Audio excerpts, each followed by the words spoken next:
Ukraine has a problem that is to be found in many countries around the world, and that is a limited access order. You have a large number of people within the power elites who are paying, in some cases, to protect their interests, or who are ensuring that there are people in Parliament who protect their interests.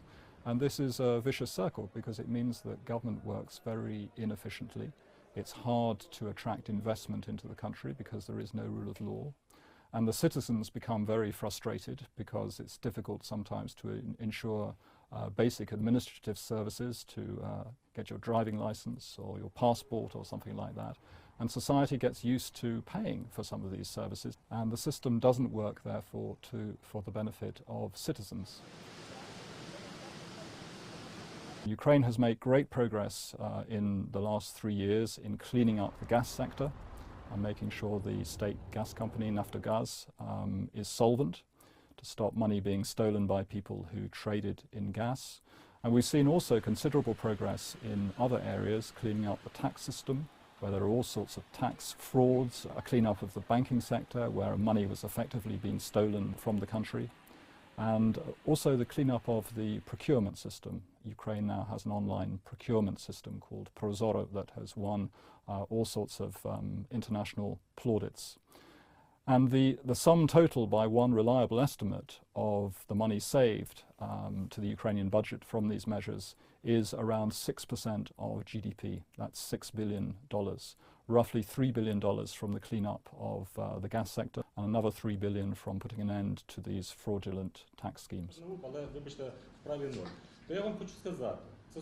Since 2014, Ukraine has established some dedicated anti-corruption bodies. In one case, the National Agency for the Prevention of Corruption. We've also seen the establishment of a National Anti-Corruption Bureau, known as the NABU, and to accompany that, the setting up of a specialized anti-corruption prosecutor's office. And there's no doubt that transparency levels have increased very greatly in Ukraine. It has now some of the most intrusive verification requirements for civil servants and members of parliament, I think vastly more intrusive than in many Western countries. The problem is, however, that this National Agency for the Prevention of Corruption has not been in a position to process any of the information that has been gathered. It does seem that, in fact, the effort may have been sabotaged from the outset. By contrast, the National Anti-Corruption Bureau is widely regarded as a clean institution, and therefore it is a relatively trusted institution.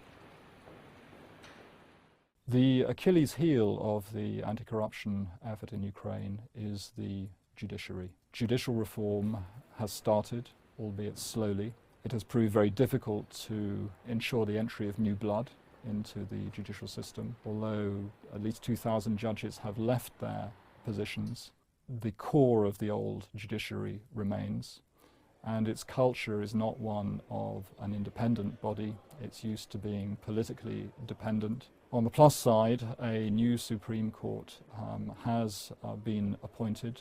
It rather seems as though the lack of a functioning judiciary will continue to dog the anti-corruption effort. There are two important things that have to take place over time. One is demonopolization of the economy, because we still have a large proportion of the country's wealth concentrated in the hands of a small number of people who exercise, as a result, disproportionate influence in the country.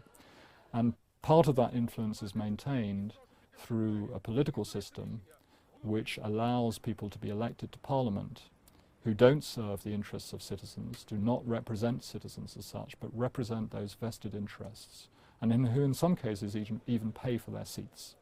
And then, as a result of paying for the campaign to get elected, paying for their seats, then seek repayment through this position of influence they have in Parliament. And so far we've not seen any movement on electoral reform, even though it was part of the coalition agreement from 2014.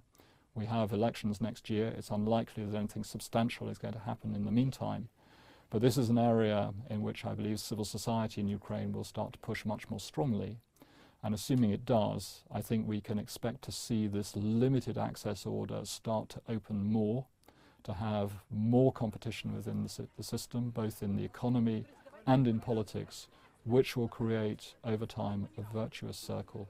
If Ukraine can achieve this outcome, where it opens the political and economic space to greater competition, more people being involved, it is going to be able to make a real breakthrough in addressing the problem of institutionalized corruption.